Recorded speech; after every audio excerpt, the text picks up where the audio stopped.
everyone, Holly here. I've got my chopstick and another PowerPoint. I just wanted to go over today about pandemic cooking in an RV. And it's not something that anybody planned for. It's not something that we planned for when we moved into the RV. And it just kind of, as I'm facing going to the grocery store again, wearing my face mask, just kind of talk about how it's affected us and living in the RV. And like most people, I think it's frustrating. It's been frustrating. It's been a big change. It's definitely not what I thought that we would be doing and how we would be approaching cooking in the RV. Because right next to the place that we're living, we have an Aldi within walking distance and we have a Walmart. So I thought that I would be going there every couple of days, basically having the grocery store store the food for us. And I just go pick up a few things, have lots of fresh fruits and vegetables just available to us. But during the pandemic, I haven't wanted to do that. Like everybody else, I'm not going to the grocery store. I try to minimize that. I wanted to store as much food as possible in the RV and go out as little as possible. In doing that, I found that I don't really like going to stores that much. I would prefer to avoid the stores. So during the pandemic, I've only been going to Walmart and to Costco, and that's it. If I can't get it there, I'm not going to use those ingredients. I'm just using what's available to me in those two stores. And I found that I don't like shopping that much. I enjoy not going to the stores as often. It's amazing how much time that actually takes up. So it is frustrating, but it has been a learning experience, and in some ways a good thing to learn that, there's other ways to approach it.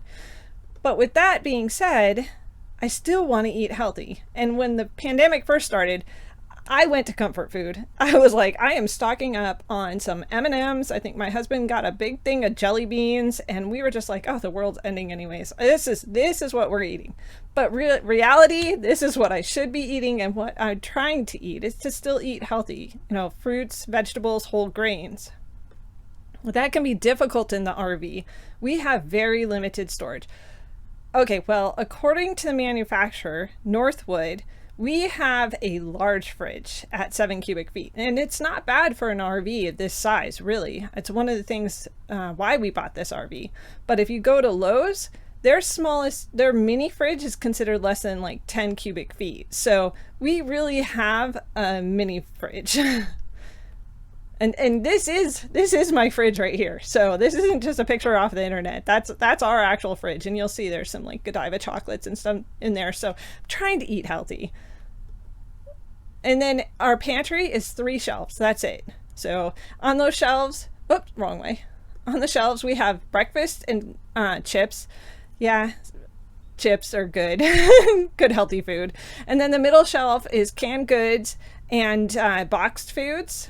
And then the bottom shelf is all the dried grains and beans. So as you can see, I was not the one that was buying out Walmart. I did not stock up on all the toilet paper. We were nervous when the pandemic first hit that, when seeing the empty shelves, how disturbing that was when we could not stock up. We had very limited space.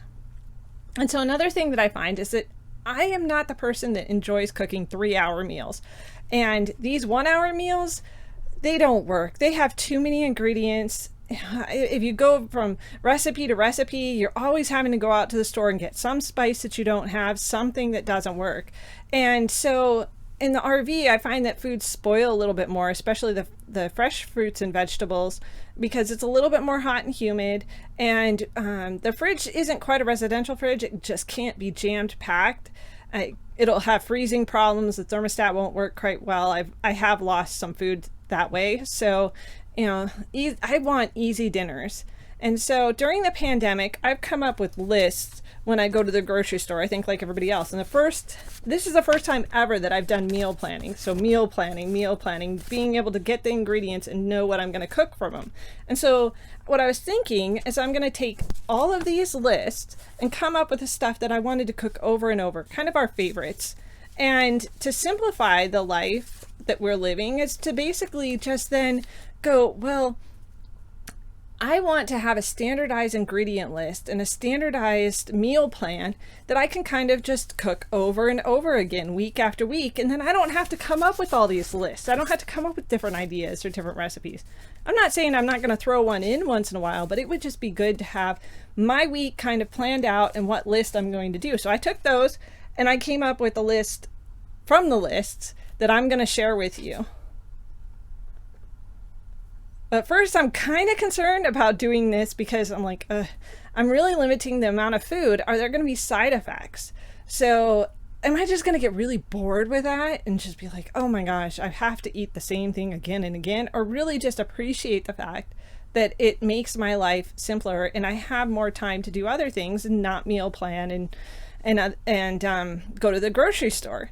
So the other concern that I have is that, is this going to affect my health? Do I need to have more diversity in my meals? And I am taking a multivitamin, but am I going to have the nutrients that I need to have that my body needs? And so my argument is that humans haven't always had so much diversity in their diet, and I think we've done okay. So I'm going to give it a try and see how it goes. And so the two of the books that I found most of my recipes from, especially is this one, How Not to Die Cookbook. And also I showed an Instapot cookbook, and that's what I cook my beans and grains from. I like to do those basically from dried beans. It's less expensive and it really does not take much time in the Instapot. Just takes getting used to it. And so I've come up with my dinner plan, my repertoire. It sounded just so glamorous other than just a plan. But so my meal plan, let me get this book. Some of them are from the book and some of them are just some basic meals. And I like simple. So the first one's stir fry. So it's just some rice and frozen veggies with soy sauce, basically. I use aminos, and the second one, who doesn't want Taco Tuesday? So taco salad or something of that sort. I pretty much just buy the salad at Walmart and put some black beans in it and avocado and tomato, and I'm good to go. But I have to make sure that I cook that in the beginning of the week because those will go bad, limited shelf life. Soup, these are kind of modified from this book.